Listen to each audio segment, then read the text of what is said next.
Après 1, 2, 3, 4, 1000 vidéos sur le sujet, on va en faire 1001 vidéos avec celle-ci. Puisque oui, My Cosmic Circus, que vous connaissez sûrement, avait fait un long article. Comment on fait quand il y a le G à la fin? Est-ce qu'on fait long article? Je suppose que oui, mais bref, un article assez long qui, justement, répertorie quelques rumeurs sur tel projet. Et c'est pourquoi on va en parler maintenant. Donc accrochez-vous bien, on a déjà fait pas mal de vidéos sur le sujet, mais on va continuer puisque l'article est loin d'être terminé et on va même commencer avec une petite alerte spoiler. Ok, si vous ne voulez absolument rien savoir concernant le projet, quittez la vidéo dès maintenant. Oui, ma voix elle a bugué. Et alors, ça fait quoi? On va continuer. C'est parti. Shang-Chi 2. On commence avec Shang-Chi 2. Alors là, vous voyez Spider-Man. Sachez qu'on a déjà évoqué tout ce qui est écrit là dans une vidéo qui est sortie, je crois, il y a quelques jours. Donc, n'hésitez pas à aller voir sur mon profil, enfin, en tout cas sur ma page. Sur ma page YouTube, mon compte YouTube, bref, sur mon YouTube. N'hésitez pas, il y a une mosaïque de petites vidéos et vous pourrez trouver celle qui vous convient. Mais on va commencer avec Shang-Chi, puisqu'on a une question qui est donc destinée à Alex de The Cosmic Circus. Kang n'étant plus une menace et les 10 anneaux n'étant potentiellement plus la cible connexion principale de la saga du multivers, y a-t-il une chance que Shang-Chi 2 devienne un film d'équipe des Avengers de la côte ouest pour connecter ce côté de la liste des Avengers avant Doomsday? Alors sachez, avant toute chose, que j'ai fait une vidéo similaire à ce que la personne a dit. Alors j'ai pas encore monté la vidéo, mais je l'ai faite, et sachez qu'elle arrive, bien sûr, mais moi, c'était pas par rapport à Shang-Chi 2, mais par rapport à Armor Wars. Vous comprendrez lorsque vous verrez la vidéo. En tout cas, continuons et lisons la petite réaction, la petite question, la petite réponse plutôt. J'aime bien ta façon de voir les choses. J'ai entendu quelque chose sur l'histoire de Shang-Chi 2 et l'une des intrigues les plus plausibles pour le film, et attention, spoiler, implique une histoire particulière des comics qui se penche en profondeur sur l'histoire entre le Mandarin et l'un des seigneurs de guerre les plus remarquables de l'histoire, Gengis Khan. Et sur la façon dont cette rivalité s'est en quelque sorte étendue aux générations futures jusqu'à l'ère moderne, ce qui par coïncidence conduit également à la formation d'un groupe Marvel les plus cool des comics, impliquant un certain agent du FBI qui aime de faire de la magie. Alors, déjà, j'aime pas ça. Parce que du coup, on te parle d'un agent du FBI qui aime faire de la magie. Là, vous connaissez peut-être Jimmy Woo, interprété par Randall Park, qu'on a vu dans Ant-Man et la Guêpe, qu'on a vu dans même Quantumania dans une légère scène, et on l'a vu également dans WandaVision. Eh bien, sachez qu'il serait possiblement dans ce projet de Shang-Chi 2. Alors, calmons-nous. En gros, il y a un projet du côté du MCU, et qui existe aussi dans les comics, c'est les agents de l'Atlas.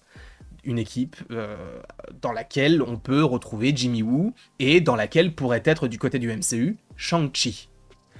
Donc, est-ce qu'on n'aurait pas les prémices d'une équipe par rapport à ça? C'est possible, sachant que bon bah l'agent du FBI qui aime faire de la magie, vous savez que Jimmy Woo il aime faire de la magie, donc c'est un agent du FBI, donc évidemment qu'il parle de Jimmy Woo. Donc, une équipe, les agents de l'Atlas, moi je t'avoue que sur le principe je me dis pourquoi faire, mais si on peut voir un petit peu plus de Shang-Chi, je ne dis pas non. En tout cas, bon, Spider-Man, on en a déjà parlé, là on va rester sur Vision. Des indices sur l'intrigue possible de la série Vision, lisez Vision Quest. Alors je vous avoue que je ne l'ai pas lu. En vrai, j'hésite à le lire parce que je n'ai pas forcément envie de me spoiler, même si je sais que la série sera différente du comics sur quelques points. Mais essayez de me convaincre dans les commentaires de lire le comics et je vous en parlerai peut-être en live, en vidéo, en shorts, peu importe. Mais j'ai quand même envie de me renseigner autour de Vision puisque bah, on se pose quand même pas mal de questions concernant la série White Vision ou du coup Vision Quest. Disney+, y a-t-il des choses particulières qui devraient enthousiasmer les gens, que ce soit le talent qui est taché, les histoires adaptées, les personnages particuliers, les thèmes, etc. Et en gros, a priori, du coup, ce que nous dit The Cosmic Circus, c'est une chose qu'il, lui, aimerait voir, c'est comment ils humanisent Vision en explorant tous ses alter-ego, Jarvis, Vision, Ultron, avant Infinity War, bref. Ce sera donc un peu comme WandaVision, mais dans l'autre sens. Donc là, ce sera vraiment une série uniquement sur Vision. On verra comment tout cela évolue par la suite concernant ce personnage. Et là, vous le voyez, on va parler de ça. Et ce sera le dernier point qu'on va évoquer dans cette vidéo. Et après, évidemment, vous savez, il y aura une autre vidéo qui arrivera par la suite. Mais concernant les X-Men, Wolverine, X-23 et plus sur les mutants, y a-t-il des projets précis pour les X-Men dans le MCU et pourquoi ne pas parler des mutants au SDCC? Ils ont des projets pour les X-Men, mais Kevin Feige voulait juste se concentrer sur les 3 prochains grands projets et faire le point sur les Avengers.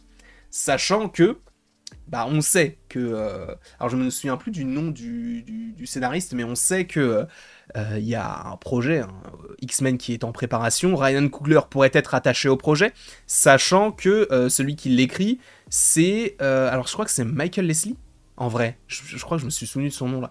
Et je crois que c'est lui qui s'est occupé d'Hunger Games, le dernier, en tout cas au niveau du scénario.